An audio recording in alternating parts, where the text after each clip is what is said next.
Hello everyone, আসসালামু আলাইকুম। I hope you all are doing well. প্রতি ফ্রাইডেতে আমরা কোথাও না কোথাও ঘুরতে যাই, কিন্তু আজকে তেমন কোথাও যাওয়ার প্ল্যান ছিল না।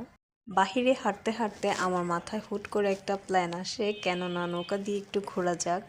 তারপর যেই চিন্তা সেই কাজ, একটি রিকশায় করে আমরা চলে যাই নদীর ওইখানে।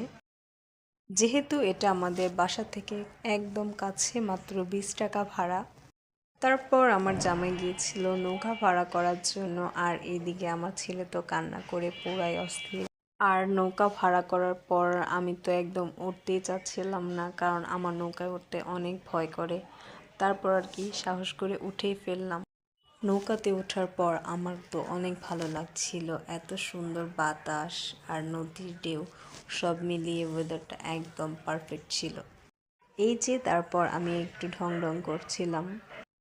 না উঠলে আমি আসলে এই মোমেন্টটা অনেক বেশি মিস করতাম। আর আমার ছেলে কিন্তু মাশাল্লাহ অনেক বেশি সাহসী। আমি ফার্স্টে ভেবেছিলাম যে সে হয়তো কান্না করবে, কিন্তু না, সেও ওঠার পর আমার মতোই খুশি। আসলে জীবনকে উপভোগ করার জন্য সবসময় দামি জিনিসের প্রয়োজন হয় না, ছোটোখাটো জিনিসেও নিজের সুখ খুঁজে নেওয়া যায়।